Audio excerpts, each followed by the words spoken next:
पौराणिक कथाओं के अनुसार एक बार दुर्वासा ऋषि के द्वारा देवराज इंद्र को मिले श्राप के कारण लक्ष्मी स्वर्गलोक को छोड़कर अदृश्य हो गई। लक्ष्मी के चले जाने से इंद्र आदि देवता निर्बल और श्रीहीन हो गए। उनका सारा धन वैभव लुप्त हो गया। जब ये खबर दैत्यों को मिली तो उन्होंने स्वर्ग पर आक्रमण कर दिया और देवगण को पराजित कर स्वर्ग पर अपना कब्जा जमा लिया। उसके बाद निराश होकर इंद्र देवगुरु बृहस्पति और अन्य देवताओं के साथ ब्रह्मा जी की शरण में पहुंचे। हे ब्रह्मदेव, हमारी रक्षा कीजिए। दैत्यों ने स्वर्गलोक पर अधिकार करके हमें स्वर्गलोक से बाहर कर दिया है। देवराज इंद्र, देवी लक्ष्मी को पुनः प्रसन्न करने के लिए आप सभी देवता भगवान नारायण की कृपा दृष्टि प्राप्त करो, तो उनके आशीर्वाद से आपको खोया वैभव और स्वर्ग पुनः मिल जाएगा। इंद्र और अन्य देवताओं के आग्रह पर ब्रह्मा जी उनके साथ भगवान विष्णु की शरण में पहुंचे। हे प्रभु, आपके श्री चरणों में हमारा कोटि कोटि प्रणाम। भगवान, माता लक्ष्मी हमसे रूठ गई हैं और दैत्यों ने हमें पराजित कर स्वर्ग पर अधिकार कर लिया है। अब हम आपकी शरण में हैं, हमारी रक्षा कीजिए। हम सब जिस उद्देश्य से आपकी शरण में आए हैं, कृपा करके आप उसे पूरा कीजिए। देवराज इंद्र, घबराने से काम नहीं बनेगा। मेरी बात ध्यान पूर्वक सुने। दैत्यों पर इस समय काल की विशेष कृपा है, इसलिए जब तक तुम्हारे उत्कर्ष और दैत्यों के पतन का समय नहीं आता, तब तक तुम उनसे संधि कर लो, क्योंकि केवल यही तुम्हारे कल्याण का उपाय है। क्षीर सागर के गर्भ में अनेक दिव्य पदार्थों के साथ साथ अमृत भी छिपा है। उसे पीने वाले के सामने मृत्यु भी पराजित हो जाती है। इसके लिए तुम्हें समुद्र मंथन करना होगा। ये कार्य अत्यंत दुष्कर है, अतः इस कार्य में दैत्यों से सहायता लो। कूटनीति भी यही कहती है कि आवश्यकता पड़ने पर शत्रुओं को भी मित्र बना लेना चाहिए। तत्पश्चात अमृत पीकर अमर हो जाओ, तब दुष्ट दैत्य भी तुम्हारा अहित नहीं कर पाएंगे। वे जो भी शर्त रखें उसे स्वीकार कर लो। ये बात याद रखो कि शांति से सभी कार्य बन जाते हैं, क्रोध करने से कुछ नहीं होता। देवराज इंद्र, तुम दैत्यों के राजा बलि के पास जाओ और समुद्र मंथन का प्रस्ताव रखो। जो आज्ञा प्रभु। भगवान विष्णु के परामर्श के अनुसार इंद्रादि देवगण दैत्यराज बलि के पास संधि का प्रस्ताव लेकर गए।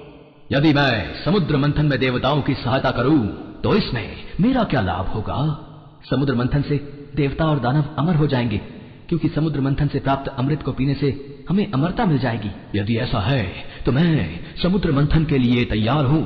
समुद्र से अमृत प्राप्ति की बात सुनकर राजा बलि को लालच आ गया और उसने समुद्र मंथन में सहायता के लिए हामी भर दी।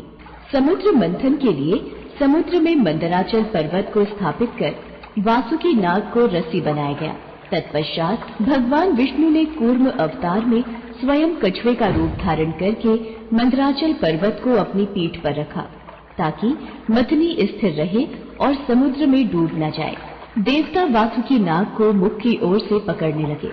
इस पर उल्टी बुद्धि वाले दैत्यों ने उनसे कहा, वासुकी नाग को मुख की ओर पकड़ने में अवश्य तुम देवताओं का कुछ न कुछ लाभ होगा। हम भी किसी से शक्ति में कम नहीं हैं। हम मुंह की ओर का स्थान लेंगे। ठीक है, तो हम पूंछ के भाग से पकड़ लेंगे। हमें इसमें कोई आपत्ति नहीं है। अमृत पाने की इच्छा से सभी बड़े जोश और वेग से मंथन कर रहे थे। सहसा तभी समुद्र में से कालकूट नामक भयंकर विष निकला। ये सब क्या हो रहा है? समुद्र में से तो विष निकल रहा है। ऐसे तो हम सब मारे जाएंगे। भागो, ये विष है, भागो। हमें भगवान भोलेनाथ की शरण में जाना चाहिए। अब वही इस परेशानी का हल बता सकते हैं। महादेव, समुद्र मंथन से विश्व बह रहा है, जो पूरी पृथ्वी पर संकट फैला रहा है। प्रभु, कुछ कीजिए। आप सबको परेशान होने की कोई आवश्यकता नहीं है। मैं इस विष का पान करूंगा और उसे अपने कंठ में रोक लूंगा। सभी देवताओं की प्रार्थना पर महादेव समुद्र मंथन से निकले विष को हथेली पर रखकर पी गए, किंतु उसे कंठ से नीचे नहीं उतरने दिया। उस कालकूट विष के प्रभाव से शिव जी का कंठ नीला पड़ गया, इसीलिए महादेव जी को नीलकंठ भी कहते हैं। फिर से समुद्र मंथन प्रारंभ हुआ और इस बार दूसरा रथ कामधेनु गाय निकली, जिसे ऋषियों ने रख लिया। फिर उच्चैश्रवा घोड़ा निकला, जिसे दैत्यराज बलि ने रख लिया। उसके बाद ऐरावत हाथी निकला, जिसे देवराज इंद्र ने रख लिया। ऐरावत के बाद कौस्तुभ मणि समुद्र से निकली, उसे विष्णु भगवान ने रख लिया। फिर लक्ष्मी जी निकली। लक्ष्मी जी ने स्वयं ही भगवान विष्णु को वर लिया और अंत में धन्वंतरी देव अमृत का घट लेकर प्रकट हुए। धन्वंतरी के हाथ में अमृत को दैत्यों ने छीन लिया और उसके लिए आपस में ही लड़ने लगे। इस अमृत को पहले मैं पीऊंगा। नहीं, ये अमृत पान पहले मैं करूंगा। नहीं, मैं पीऊंगा। नहीं, पहले मैं। ये दैत्य तो आपस में ही अमृत कलश के लिए लड़ रहे हैं, परंतु हमारे पास इतनी शक्ति नहीं कि हम इन दैत्यों से लड़कर अमृत कलश को ले सके।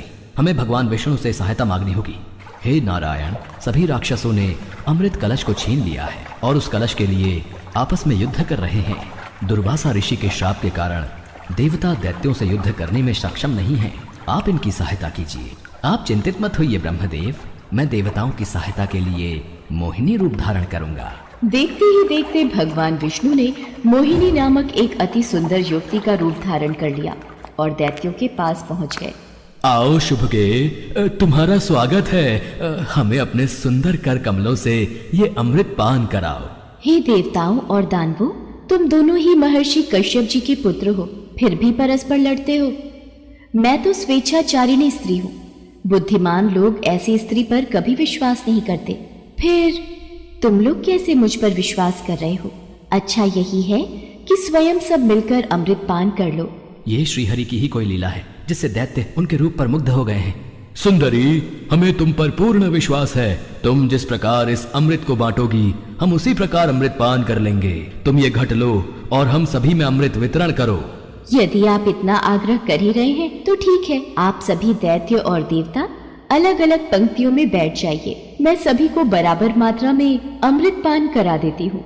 जैसी तुम्हारी इच्छा सुंदरी, हमें कोई आपत्ति नहीं है। मोहिनी रूप में भगवान विष्णु दैत्यों को अपने रूप और सौंदर्य से मदहोश करते हुए देवताओं को अमृत पान कराने लगे। दैत्य उनके कटाक्ष से ऐसे मदहोश हुए कि अमृत पीना ही भूल गए। भगवान विष्णु की इस चाल को राहु नामक दैत्य समझ गया। मुझे ऐसा क्यों लग रहा है? ये जरूर विष्णु की कोई चाल है, परंतु सभी दैत्य अभी मोहिनी रूप में मदहोश हैं। वो मेरी बातों पर कतई विश्वास नहीं करेंगे, इसलिए मैं देवता का रूप बनाकर देवताओं की पंक्ति में ही बैठ जाता हूँ। ये तो राहु दैत्य है। हाँ, ये रूप बदलकर देवताओं की पंक्ति में बैठ गया। चंद्रमा और सूर्य की बातों को सुनकर भगवान विष्णु क्रोधित हो गए। उन्होंने तत्काल अपने सुदर्शन चक्र से राहु का सिर गर्दन से अलग कर दिया। अमृत के प्रभाव से उसके सिर और धड़ राहु और केतु नाम के दो ग्रह बनकर अंतरिक्ष में स्थापित हो गए। इस तरह देवताओं को अमृत पिलाकर भगवान विष्णु वहां से लोप हो गए। उनके लोप होते ही दैत्यों की मदहोशी समाप्त हो गई। वे अत्यंत क्रोधित हो देवताओं पर प्रहार करने लगे। इस बार सभी देवता अपनी शक्ति वापस पा चुके थे, अतः उन्होंने दैत्यों को परास्त कर अपना इंद्रलोक वापस प्राप्त कर लिया।